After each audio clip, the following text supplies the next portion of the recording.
you? I'm good, thank you. Thank you for having me.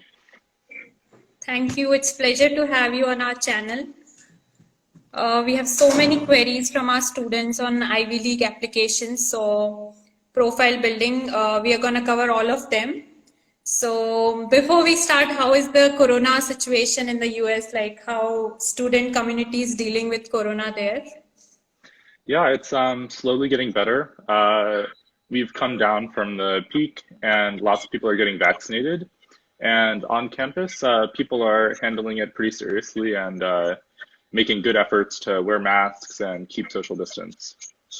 Oh, okay. That's great. That's good to know. So that students can now fly to US without any having hesitation or anything. So let's talk about you. Like, how is your life at Princeton? It's very good so far. I am a second semester in my freshman year, and Okay, um, I am studying. So there are two main degree programs at Princeton. There's okay, um, there's BA, which is or AB, which is Bachelor's of Arts, and then there's BSE, which is Bachelor of Science in Engineering. And okay, I'm taking the AB course, so that has lots of prerequisites and like distribution requirements that I have to complete before moving on to more specialization within my specific field of study. okay, And at Princeton, the classes are great. There's such a wide range of big lectures to small seminars, and the professors for every class I've had have been great so far. They really make an effort to have like the full professors teach the classes rather than graduate students. Um, okay, and there's so many opportunities for learning, exchange, and growth within your specific course of study. okay, great. So let's talk about like the exams which one should take to apply to the university in USA. Yeah, for Princeton specifically, so because of the coronavirus situation, the requirements changed a little bit for this year and next year. But Okay, generally, you need to take either the SAT or the ACT. Um, and those are pretty important to do well on. I would say if you have like good grades, it doesn't matter if you have a perfect score, but you should definitely study for those exams and try to get a good score on them to show the university.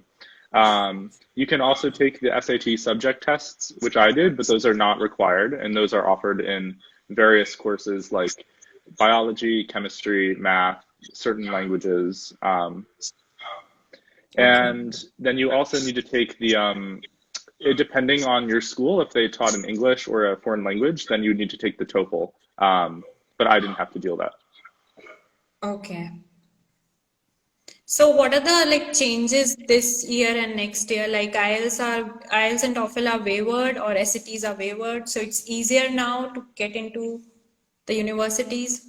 I wouldn't say it's easier. I would say there are definitely more applications. But for the SAT and ACT, those are no longer required just for this year, next year. I think it's likely that they will be required again soon, but no one knows for sure. Um, and I don't know if the TOEFL is specifically required this year. Okay. So certain exams are waived, so that's a relief for the students, so they can focus on the grades and all the profile building things, those things. Yes. Great. So, also, how important is the documents like statement of purpose, letter of recommendation, and all the documents which are required to get you an admit? So, I how think are these? I think those are the most important documents that you have in your application. You should spend a lot of time thinking about your written materials and who you're going to ask for your letters of recommendation. So the general materials that you need are three letters of recommendation. One comes from your school counselor, um, and then two come from teachers that you choose. And I think it's always a good idea to have those teachers be someone you know well in a variety of settings, such Okay. as you succeeded academically in their class, but also you know them on a more personal level, and maybe you completed an extracurricular or an outside assignment with them. Um, And then you need your school report as well as a transcript. And I think the transcript is also one of the most important components. Um, you're not going to get into Princeton likely unless you have good grades, and that really shows all of the classes you've taken thus far in your education. And then for the essays, you generally, if you're applying on the Common Application, which is like one of the main application systems used for colleges and universities here in the US, then you would want to spend a lot of time on the Common App application essay. And that usually gives you a series of like 7 or 8 prompts that you can write about. And typically that one essay is, you don't change it around that much. It's usually the same for every school you apply to. But then there's also individual, for Princeton specifically, there's the supplement, which has a series of smaller essays, which you really need to tailor to the specific school. And those should not just say like why I want to go to Princeton. It should really, I would say, tell a story about your interests and reveal more about yourself compared to just saying, I want to go to Princeton to study this because I know this professor. Anyone can write about that, but you really want to make sure it's like unique and tailored to your own experiences. Yeah, SOP should be in a very articulate manner you have to write, and then only it should be very subjective because all your admits and scholarships will depend on SOP only, right? Yes, that's correct. I would say that's the most important part, especially when like the SAT and ACT aren't required this year. That's how you stand out from the crowd and make yourself known to the admissions readers. Yeah, that's true. So, what are the profile building tips or the extracurricular things which one should do to get into a top ranking college? I think you should focus on, you should try to be both broad in your activities, but also go in depth on certain ones.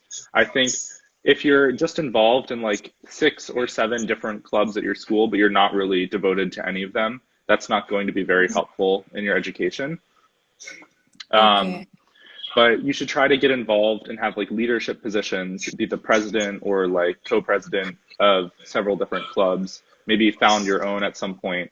And that's how you really can make yourself known as a leader and someone who would want to join the Princeton University community.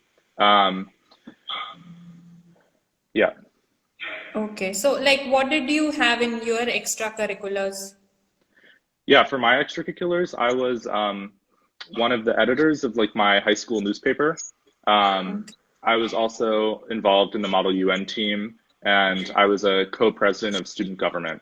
In addition to like my other activities that included like band and other music ensembles. And I also had like summer internships doing either like lab research or with other organizations. So it's important to have like a really like wide variety of different activities that you might want to be interested in, and to go into depth on certain ones to make yourself known. Okay, okay. So, how important are these like summer internships, or you can say NGO internships in your profile? I would say it's not necessary to gain admittance to the school, but it definitely helps you to stand out. Like you can do anything. During your summers, you can work a job, you can care for family members and siblings, you can take classes, or you can do internships and other like NGO type things. But it's really about having a combination that's like unique to you and will help you to stand out. Okay, so it should be the internships which are suitable for your profile and how you can portray them in your SOPs, and it should all club out, right? Yes, I would say that's right. Okay, okay. So, what are the exposures of studying in a country like USA? I think it's pretty fantastic to study in the US and have all of the opportunities here.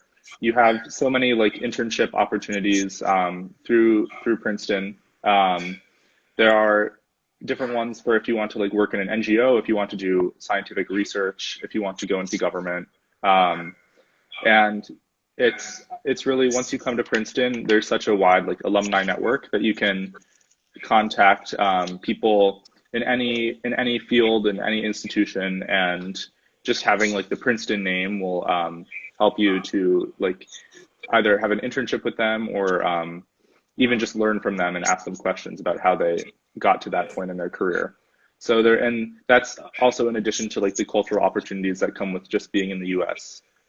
College is a really unique time here in the United States, and not only should it be like a helpful experience, but it should also be like a fun one. Yeah, so your personality development is there in US, and there are a lot of opportunity as it is a developed country. So going to a US college definitely helps like in your personality development, growth mindset, everything. Yeah, of course. Yeah, so how important you think is to have a mentor or a counselor like Abradship in this process? I think it's pretty important. They really help you to like know the process and to make sure that you leave no stone unturned and you know the deadlines when they're coming, the exact requirements, so that you don't get locked out of any application procedures. I think it's also important just because if you're coming from a country like India where it's not like so common to talk about US colleges, it's helpful to have someone who really knows the exact details and can help you through this process. True. So, like, do you have any tips and tricks for our students, like how to get into a top ranking college or something unique you want to add? I think the most important thing is to do well in school, really focus on your classes, and think about what you might be interested in studying in college. In addition to building a life outside of the classroom, you can focus on doing like internships and other extracurricular activities to help build your profile. And I think the most important thing is just being a balanced candidate. You don't want to have stellar grades on the one hand, but then have done nothing outside to make yourself interesting. But you don't also want to have like poor grades because you've spread yourself too thin and you've focused on joining too many different activities. So it's all about crafting a balance that's unique to you and will help you to gain recognition in high school and also to make yourself known to the admissions readers. Yeah, thank you, Max. That's like very important. It's all about balance, right? Everything like academics and extracurriculars, they all should be balanced. Yeah. So thank you, Max, for joining us. It was great to have you on our channel. And if you have any queries, all of you, then you can DM us on Instagram, Facebook, and our website. Thank you, Max, and thank you all for joining us today. See you. All right. Thank you.